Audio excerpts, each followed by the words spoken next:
Hey guys, it's Wade from 7 p.m. Prayer, having a tailgate talk today about creating a sense of urgency with God.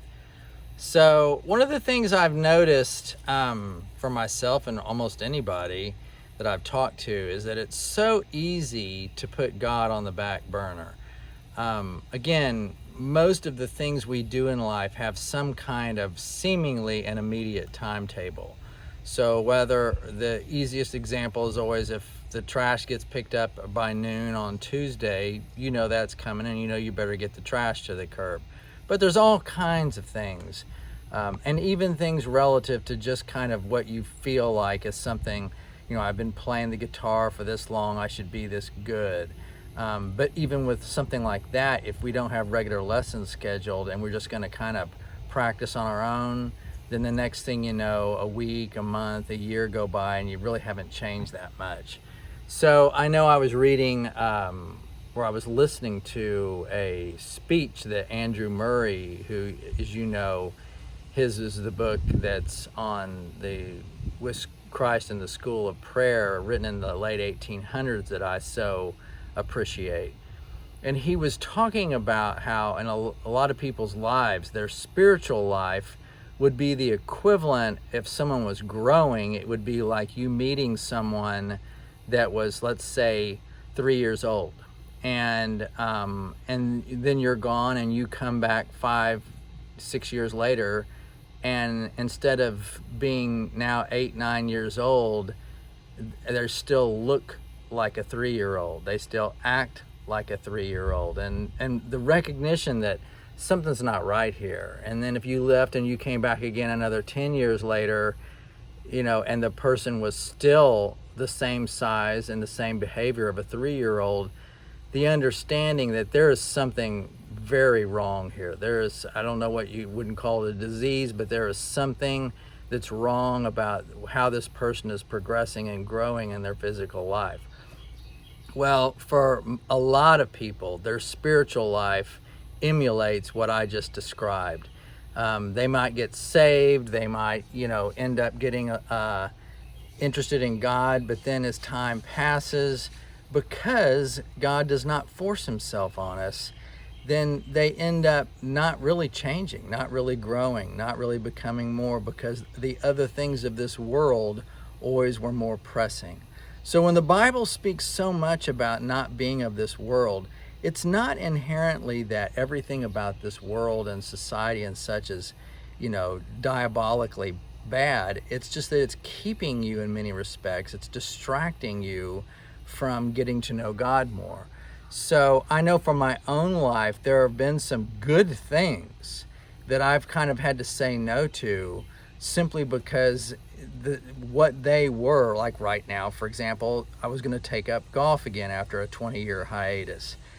I thought it would be a great way to get my dad, my 87-year-old dad, to start, working on his balance, but he couldn't get interested in it, one or the other. And now he's really to a point where he can't get interested in it. His balance is such that he couldn't do it. And so, in practicing again and taking lessons again, I got pretty fired up about it because I really had a great time in golf when I was in college. But in just looking at the amount of time and energy and effort it would take to be good at it, which I've been good before, so that's where I would want to be back to. I wouldn't want to be bad from here on out. I'd want to be good.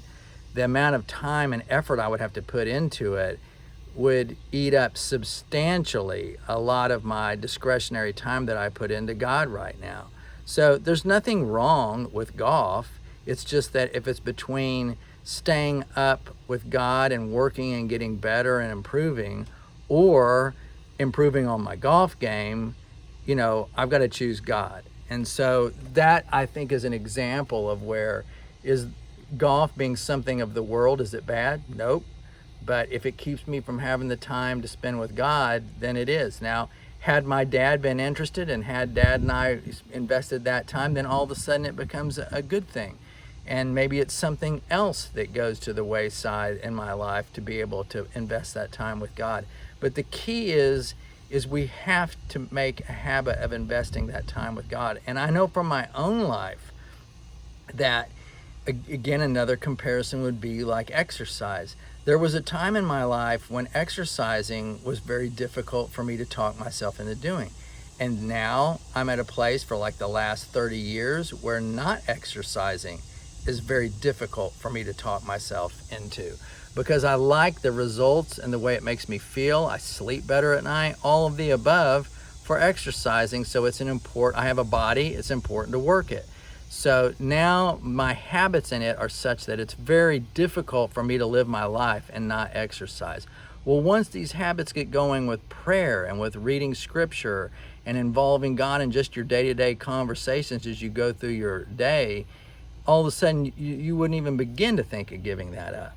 So, again, I really want us to find ways. That's the function of this video today, is to find a way to create a sense of urgency in your life.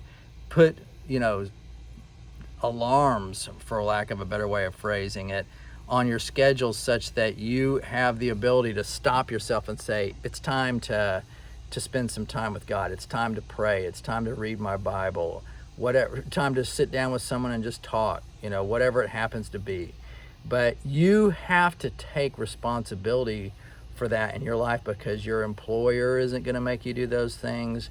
Your after hours, after you get off work, isn't going to make you do those things. Almost all the things that are required of you by your family and friends don't require a commitment on that part.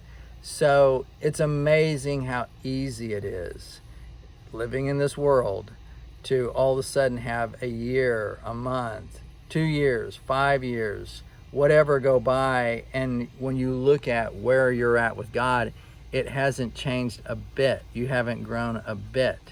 So recognize it's difficult. Recognize that's the norm for a lot of people, and recognize that that doesn't have to be your norm, and you can make a change. And make a change today, and then implement that change for the next week, and then implement that change for the next month.